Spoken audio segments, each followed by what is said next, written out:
the Lone Ranger.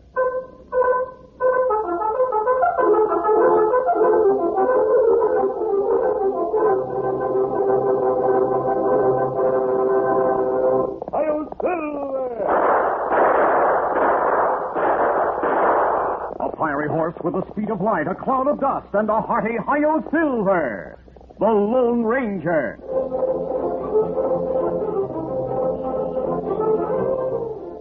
Before this exciting adventure, a word from our sponsor. Times sure have changed. Time was when people saved cookouts and picnics for summer and lazy Sundays spent under a big oak tree in the town park. Well, today's family eating habits are much more flexible. Mom might have forgotten how easy it is to fix a cook-in for lunch, maybe with hot dogs and baked beans, or a casual dinner with cheeseburgers, soup, and salad. And as you're planning your easygoing meals, don't forget to invite Merita, as in Merita hot dog and hamburger buns. Remember, Merita? We're the people who bake while you sleep. That's the only way Merita can promise you'll find the freshest rolls and bread and cakes the very next day on your grocer's shelf. But remember, we bake our famous hot dog and hamburger rolls all year long. So relax a little. Plan quick and easy meals your family will love. And don't forget Merita. Merita enriched hot dog and hamburger rolls. We're not just a summertime thing.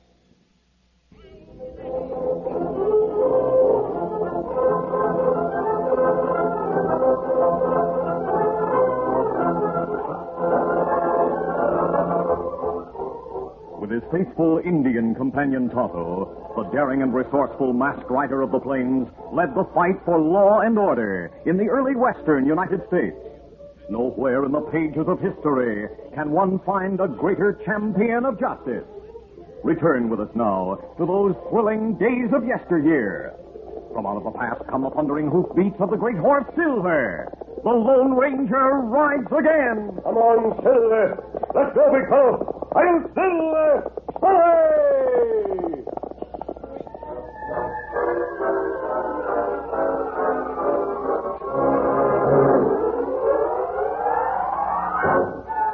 On a midsummer evening in 1862, three men met in the office of the Territorial Land Company in Middleton, a settlement on the Missouri River near the boundary of Iowa and Dakota Territory.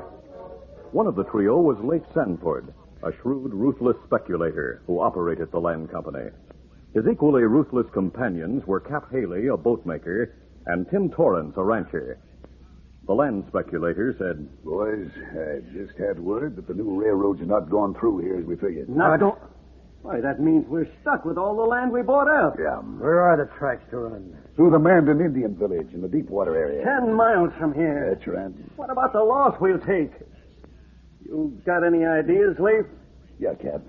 I have ideas. Well, let's hear them.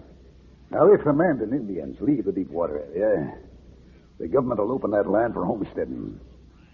We'll hire men to make homestead claims. They'll get titles to the land and then turn it over to us. Can that be done? It can be worked by a man who knows the tricks. And I'm that man. By the time the railroad's built, we'll own all the land in the Deepwater area. And it'll be worth plenty. Leif, it'll cost money to hire the men you spoke of. We've already put a lot into your real estate deal. That's the point, Tim. If we don't do this, we'll lose all the money we put in. This is the only way we can come out ahead. Now, what we make on the Mandan land will more than offset what we spent buying up the land around here. Sounds like a good deal, but, Leif, what makes you think the Indians will clear out? They always do when disaster strikes one of their villages. Yeah? Well, all we got to do is burn down the Mandan village and do it in such a way that the Sioux will be blamed. Just the three of us? Oh, we'll need help. But a dozen men should be plenty. We'll disguise ourselves as Sioux Indians and make a sneak attack at midnight with fire arrows. We can get away before the Mandans realize what's happened. Fire arrows. It's a good idea. The Mandan house is nothing but a light framework of poles covered by dry bark. Those places will burn like tinder. Yes, and the houses are close together. If a few fires are started, the whole village will burn. As I said, we'll dress like Sioux and let the Mandans get a quick look at me right away. Plan sounds good, Leaf. I'll get my ranch hands to help. They can be trusted. And I know some river roustabouts that do almost anything for a few dollars. Then line 'em up, Captain. What about disguises? It'll be easy to pick up buckskins and feathers and put on war paint, but we'll need bows and arrows. Well, I can make those in my boat shop. Good. When do we make the raid? It'll take a few days to get ready. Let's plan it for Saturday night. All right. On the following Saturday night, the Lone Ranger and Tonto rode toward the Mandan village to visit their old friend, Chief Corn Planter. As they approached the crest of a hill, they saw a red glow and heard distant shouts and cries. Tonto, something's going on in the village. It looked like fire. Come on, fiddle there. Urging their horses to greater speed, the masked man and his Indian companion soon reached the hilltop overlooking the village. They saw fire arrows flying through the air, and many of the Mandan houses were in flames. Come on, Tonto. A moment later, as he rode downhill, the Lone Ranger shouted, The attackers are riding away. Open fire on them.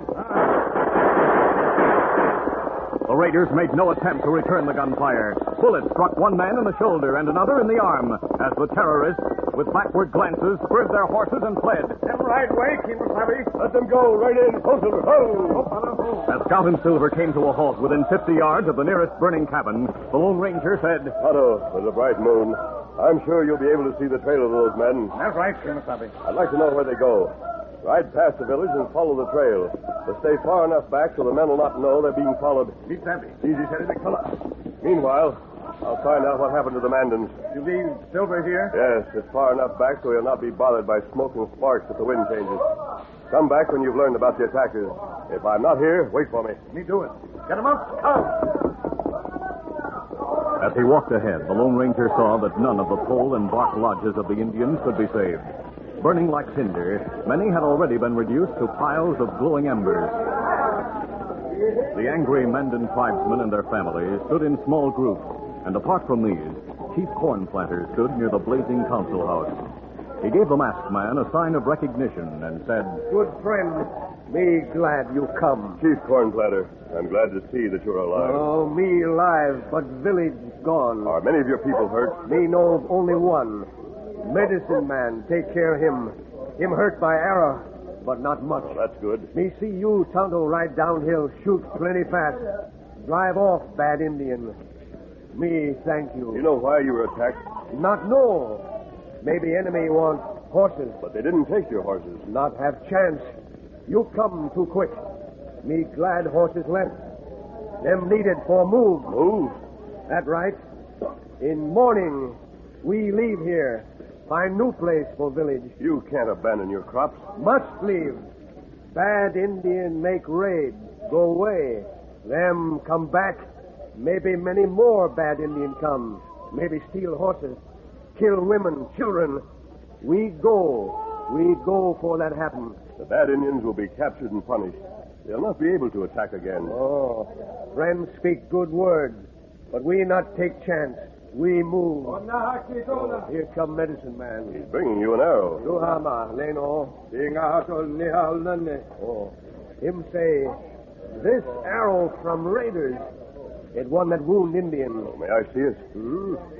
It's scorched from fire. Oh, this is not a Sioux arrow. Huh? The iron head was cut and shaped with white man's We tools. see that. Furthermore, the shaft is made of cypress wood. Me not know cypress wood. It's used for boat building.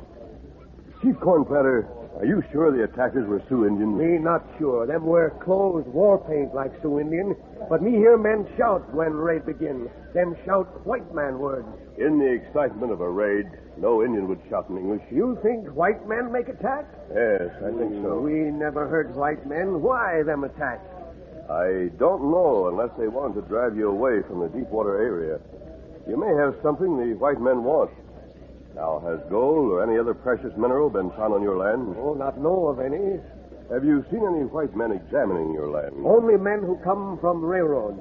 Them measure land. Drive plenty sticking ground. Railroad surveyors. Them not look for gold. Them here only to mark where track go. Did they tell you the railroad would go through here? Oh, them say that. And that's the answer. corn planter, do you know of anyone in this part of the country who builds boats? Me know man named Haley. Him make boat in shop on riverbank. Where? 10 miles from here, in Middleton. This arrow may have come from his shop. You think raiders go to Middleton? They rode toward there. Then me take men of tribe, go there, get revenge. No. You must not do that. Them come here, burn houses. Because of that, the law is on your side. But the law will be against you if you attack the white man's village. I'll go to Middleton alone and try to get proof that the raiders came from there. Silver! Hey, boy! Come here, Silver! Me no way to reach town ahead of raiders. How? Ride in straight line across cornfield to canyon. But how can I cross the canyon? We make bridge so we plant corn on other side of canyon. Good. I'll see you later. Easy, steady, big fella. Come on, Silver! As Chief Corn Planter watched his masked friend ride away, he muttered, Him go to danger. Tell me stay here. But me not promise obey. Bad men kill masked friend. The Mandan chief made a sudden decision. Clenching the cypress arrow in his fist, he waved it overhead and shouted, Valero basta, way no Kiko! The chief hurriedly selected men who owned horses and good rifles. Soon, nearly a score of braves, with Corn Planter at their head, rode in a column toward the canyon bridge.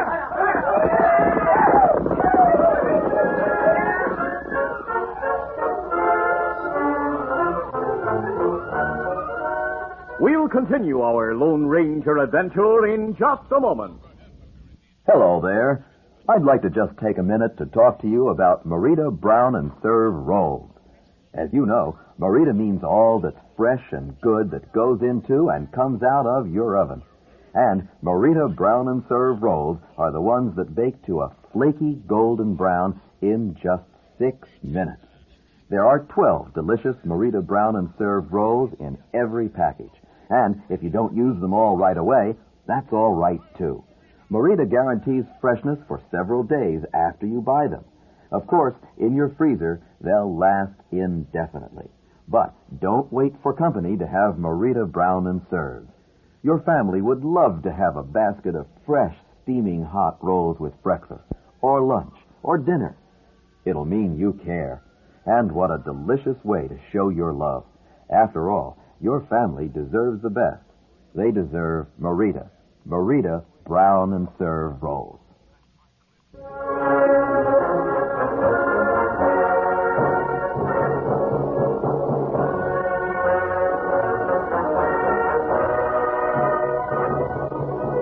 Now to continue. Lace, Tim, Cap, and the men recruited by them for the raid had halted several miles from the Mandan village. The three leaders conferred, while Lafe's wounded arm and the shoulder wound of another man were being bandaged. The bandage too tight, Lafe? It's all right, Cap. Did you get a good look at those two men who fired at us?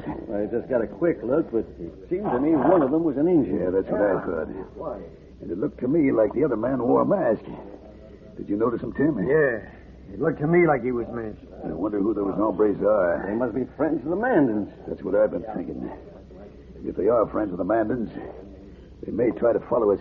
But if anyone trails us, We're taking no chances. Cap, you and Tim hide in the brush alongside the trail. If the masked man or Indian come along, capture him. We'll ride on slow, so you'll have no trouble catching up to us. Come on, boys. Get up. Come on, get up.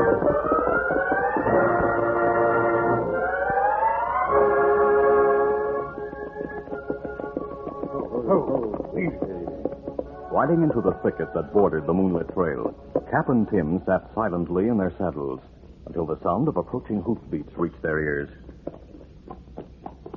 As Tonto drew abreast of the hidden men, Tim the rancher stood in his stirrups and cast the loop of his lariat over the tops of the bushes. It fell over the Indian's shoulders. I got him. The rope was drawn tight, and Tonto's arms were pinned to his sides. Get up there. Cap Haley, riding from behind the bushes, shouted, Keep the rope tight. You Indian, you're covered. Stop struggling or I'll shoot. Whoa, whoa there, whoa, whoa.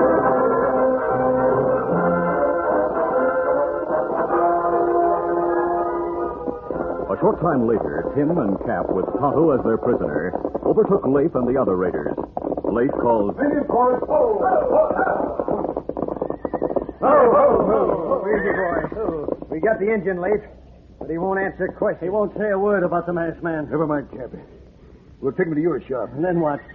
After we get rid of these disguises, we'll persuade him to tell us everything we want to know. Let's go, boys. Come on, get up there. Get up.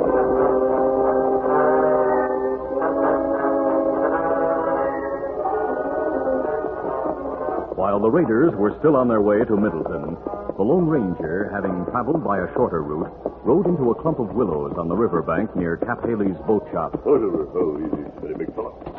Dismounting, he left Silver in the thicket and hurried forward to the boatmaker's shop.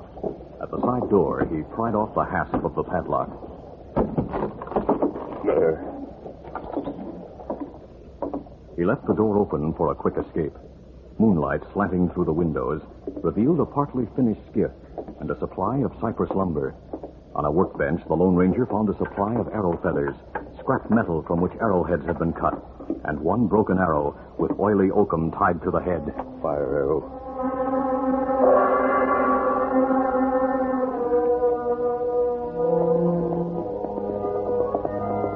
Meanwhile, the raiders, to avoid being seen in their Indian disguises by townspeople, rode north of Middleton to the river. There they turned and followed the riverbank. As they passed the willow thicket where Silver had been left, the stallion, sensing the nearness of danger, tried to warn the Lone Ranger. Rein in, boys. There's a horse in that thicket. The raiders quickly found Silver and recognized him as the horse of the Lone Ranger.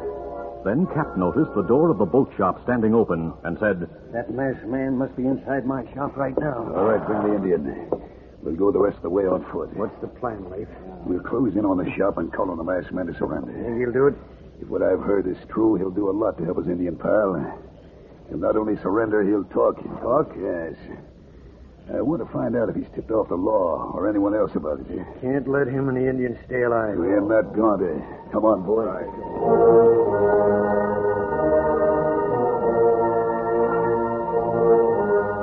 Meanwhile, the Lone Ranger had heard Silver's whinny and looked through a window. He saw the gang halt near the willow thicket and was still watching when the outlaws approached the shop on foot. In the bright moonlight, he recognized Tonto and saw that his friend was a captive. Then Leif shouted, You in the shop. We've got you trapped, and we've got your Indian pal. Tonto. Come out with your hands up, or we'll kill the Indian. The Lone Ranger knew that the outlaw leader meant what he said. Make it fast. We know you're in there. Hold the knife against your partner's back. Moving to the open door, the masked man raised his hands and called, I'll do as you say. Keep your hands high and don't try any tricks. My hands are up. Watch him, boys. Keep your guns on him. Tonto, have they hurt you? No, Kemosabe. But them plan kill us both. What do we see? You're close enough. Now lower your hand real slow and unbuckle your gun belt. You're playing a dangerous game. Up your gun belt. You men may hang for burning an Indian village. Yeah. How can anyone prove we burned it? Easily. Aside from the clothes and war paint you're wearing, there's evidence inside the boat shop to show where the fire arrows were made. Moreover, your horses left a trail between here and the Mandan village. It won't take long to get rid of the evidence. Now take off that mask and let's see your face. If you want the mask removed, step forward and take it off. I told you to take it off. Are you going to shoot me if I refuse? I doubt it. People in town would hear the shot and come here on the run. You'd have a hard time explaining your buckskins and war paint. Take off that mask or I'll run this knife through Tonto's back. He not afraid to die. Hey, what are you saying? Tonto, it's Cornflatter. Led by their chief, the Mandan warriors rushed from their places of concealment. They came from behind rocks and trees, from behind the boat shop, and below the riverbank. As they closed in, they fired low. Several of the raiders dropped with bullets in their legs, while the Lone Ranger, taking advantage of the diversion, leaped past Tonto and seized Leif Sanford. Let go. Not a chance. Drop that knife. I dropped it. Now I'll drop you. The Mandans, closing in for hand-to-hand combat, outnumbered the raiders, who soon surrendered. After the fight ended with the Indians victorious, the raiders were tied hand and foot, and the wounded were given first aid. The work was nearly completed when the sheriff and a number of other men from town arrived to investigate the shooting. Oh, what's going on here? Cornplanter, what are you doing here? You were masked man. Oh, him good friend. I'll explain, Sheriff. These men disguised as Indians burned the Mandan village. They went there with firearms. The Lone Ranger quickly told what had happened, and the sheriff had only to look at the white men in war paint and buckskins and the expressions on their faces to know that the masked man spoke the truth. And for further proof, Sheriff, Look in Cap Haley's boat shop. That's where the arrows were made. Cap Haley. And Tim and Lake. Well, I'm downright surprised you ornery polecat. No, Sheriff. It was all Leif's idea. He talked us into the deal. If it hadn't been for him... You and Tim were equal partners. You stood to make as much as I did. That was your idea. Now, that'll do.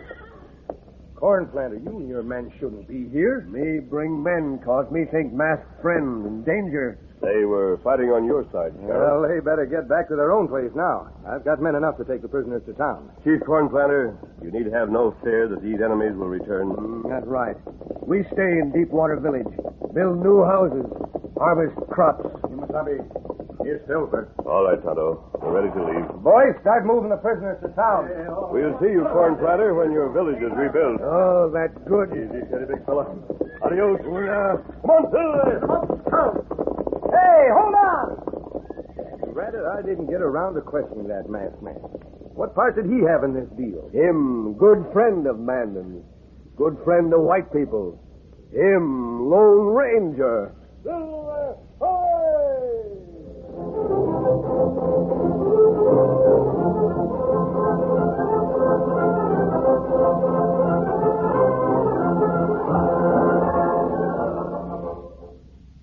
I'd like to read you something. The label on a loaf of Merida old-fashioned enriched white bread. And I quote, "Enriched means that 8 ounces of this bread supplies the following percentages of minimum daily requirement for these essential food substances. Thiamine, vitamin B1, 90%. Riboflavin, vitamin B2, 66%. Niacin, another B vitamin, 75%. Iron, 62.5%. Calcium, 20%. But that's just the outside story. What goes into Merida old-fashioned white bread is another story. A story of a rich old recipe. A recipe that produces an old-fashioned bread that's rounded at the top, with a crust that's golden brown, firm yet tender, moist, and very delicious. So when you buy a Merida old-fashioned enriched white bread, read what's on it, and remember what's in it." Listen to the Lone Ranger. The following morning, the Lone Ranger, posing as a cowpoke, was taken to the barge with the other workers. He was put to work with the others, leveling the mud and silt that had been scooped into the hold of the barge the day before. Finally, at noon, a bell rang, and the men stopped work to go on the single park deck aft of the barge and to eat their noontime dinner from pails they had brought with them. The Lone Ranger had waited a chance to look over the barge. On the flat deck aft, there was a wooden superstructure containing the crew quarters and the storeroom. Just above the storeroom door, there was a grilled air vent. The Lone Ranger was out of sight of the others, so he decided to pull himself up and look through the grill. Figures huddled against the far wall, 4 of them. Looking for something, Stinky? All right, get down. You're clear. Just wondered what was in there. That's all, Mr. Sheldon. Too dark to make out anything, though. You're not fooling me. You walk in front of me around to the side of the barge and keep reaching. Sure.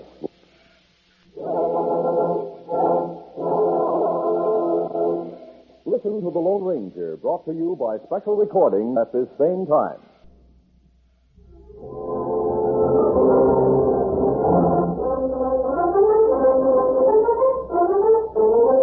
The Lone Ranger, a copyrighted feature of the Lone Ranger Incorporated, is produced by Trendle Campbell Muir Incorporated. The part of the Lone Ranger is played by Brace Beamer. Your announcer, Fred Foy.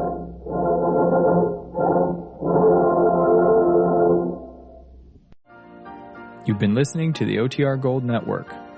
Find more classic radio at otrgold.com.